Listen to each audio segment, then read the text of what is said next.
Bonsoir à toutes et à tous. Merci de nous recevoir à travers cette édition du soir de la télévision Bonferré et toutes nos excuses pour ce retard indépendant donc de notre volonté. En prélude à la réunion interministérielle sur la déclaration de convergence du cadre légal du transport routier dans le cadre de la mise en œuvre de la ZLECAf, un atelier préparatoire a eu lieu ce matin avec les experts des 4 pays bénéficiaires. Plus de précisions dans ce compte rendu. 4 pays de la sous-région, à savoir le Niger, le Bénin, le Burkina Faso et le Togo, bénéficiaires du projet sur la facilitation du transit, du transport et des échanges en Afrique de l'Ouest, sont à Niamey pour réfléchir ensemble et mettre en place, mais également d'élaborer une stratégie sous-régionale pour la mise en œuvre des conventions régionales sur les questions de transit, transport et facilitation des échanges coordonnés à 2 niveaux. Il me plaît de rappeler que le projet régional pour le transit, le transport et la facilitation des échanges est le fruit d'une large concertation entre la CNICED et le Bénin, le Burkina Faso, le Niger et le Niger, avec la participation active des cadres intégrés renforcés qui constituent un partenariat mondial d'aide pour le commerce entre les pays les moins avancés, PMA, les donateurs et certaines institutions internationales. Le conseiller interrégional du projet, de son côté, a rappelé l'idée et les contours du projet, mais également de l'importance de l'initiative. La déclaration envisage également le développement d'un accord de garantie unique et quadrilatéral qui pourrait devenir opérationnel grâce aux ajustements apportés par le système interconnecté de gestion des marchandises en transit. La déclaration elle-même contient aussi un engagement pour la libéralisation progressive des services de transport qui doivent accompagner aussi la question de la convergence sur l'incrémentation antérieure du transport.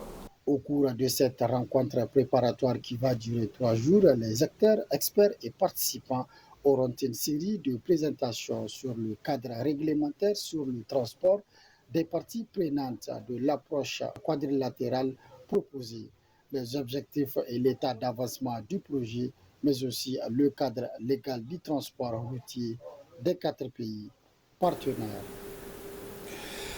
Lancement ce matin des assises de la rencontre régionale sur les mécanismes de protection des droits humains au Sahel dans un contexte d'insécurité au Burkina Faso, Mali et le Niger, organisé par la CNDH et le Centre de Genève pour la gouvernance du secteur de la sécurité. Objectif: sensibiliser les parties prenantes sur les bonnes pratiques en matière de protection des droits de l'homme et renforcer les capacités des institutions de contrôle interne et externe pour leur permettre de jouer pleinement leur rôle et mission en respective pour améliorer la bonne gouvernance et l'état de droit. Hussein Assoumi et Rabi Labo pour les détails. Président des institutions de défense des droits humains, médiateur des pays des zones de droit frontières, acteurs impliqués dans la gestion des conflits, la protection et la promotion des droits humains, tous avec une même vision, réunis à cette rencontre régionale des commissions des droits humains, axée sur les mécanismes de protection des droits humains au Sahel dans un contexte d'insécurité.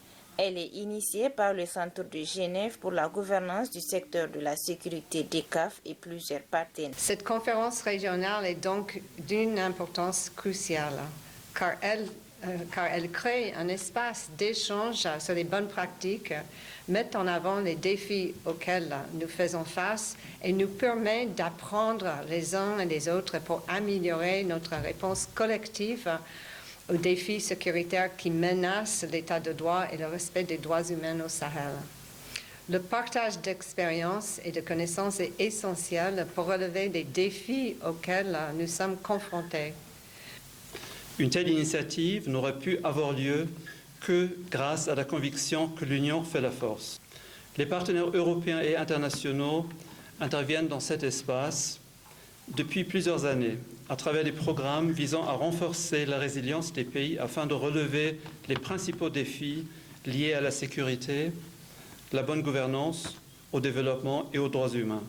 Tout en se réjouissant pour le choix porté sur le Niger pour abriter ses assises, le président de la CNDH est largement revenu sur le respect des droits humains et la sécurité, mais aussi les présentations qui seront faites au cours de la conférence.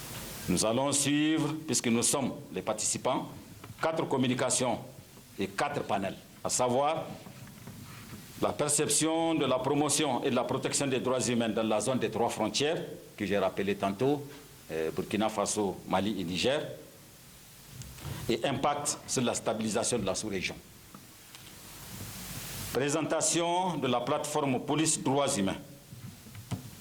Relation entre l'État et les populations, regard sur les perspectives des droits humains. Il y aura un panel sur le partage d'expériences, défis, leçons apprises en matière de promotion et de protection des droits humains.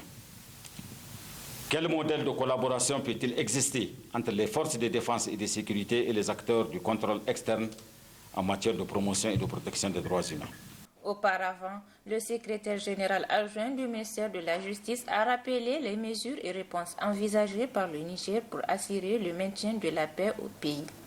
Au sortir de 2 jours d'échange, il est attendu des participants d'être mieux outillés quant à leur capacité d'appréhension des mécanismes et protection des droits humains, afin de contribuer ensemble à la construction d'une région du Sahel plus sûre, plus stable et respectueuse des droits humains. Ouverture ce matin de l'atelier national sur le développement de la réglementation relative à la protection physique des matières nucléaires et des installations associées organisée par la Haute Autorité à l'énergie atomique en collaboration avec l'Agence internationale de l'énergie atomique. C'est le secrétaire général de la ANEHA qui a présidé la cérémonie d'ouverture. Boubacar Amadou et Mohamed Djouri pour le compte-rendu. Cet atelier de 3 jours est organisé par l'Agence internationale de l'énergie atomique à travers la Haute Autorité nigérienne de l'énergie atomique ANEHA. Il vise à renforcer les capacités des parties prenantes sur le développement de la réglementation relative à la protection physique des matières nucléaires et des installations associées. L'objectif est de familiariser les acteurs, de se familiariser avec les outils en lien avec l'énergie atomique. J'ai le plaisir aussi d'avoir une multitude d'agences ou bien d'unités qui sont impliquées dans la gestion de tout ce qui a trait à l'énergie atomique. Bien que tout ce dont on va parler ici est contenu dans le guide de l'Agence internationale de l'énergie atomique, c'est un plaisir de nous revoir une fois de plus en atelier et pour parler en profondeur.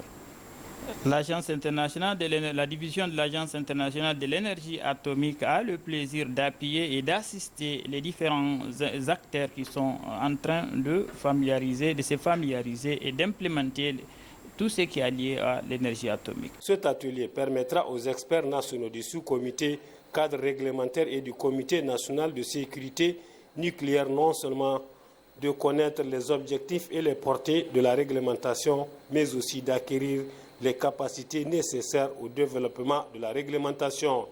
La réglementation nationale en matière de la protection physique des matières et installations nucléaires constitue une base pour renforcer les capacités nationales en matière de développement d'un système de protection physique de ces matières, des autres matières radioactives en utilisation sur le territoire national, ainsi que les installations associées. Aussi, cet atelier renforcera la capacité de notre pays dans un contexte sécuritaire international et régional où l'utilisation potentielle des matières nucléaires à des fins criminelles ou terroristes représente un risque majeur.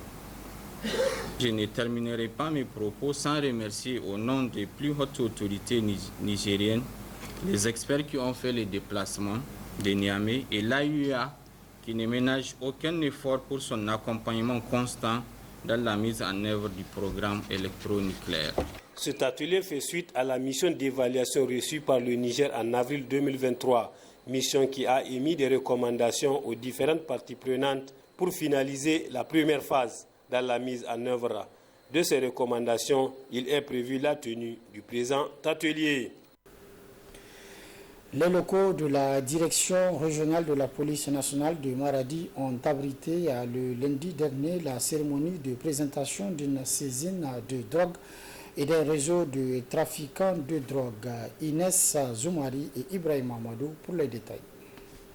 Comme à l'accoutumée, une fois de plus, la police nationale de la région de Maradi, à travers l'antenne régionale de l'Office central des répressions du trafic illicite des stupéfiants Ocritis, a démantelé un réseau de trafic de drogue.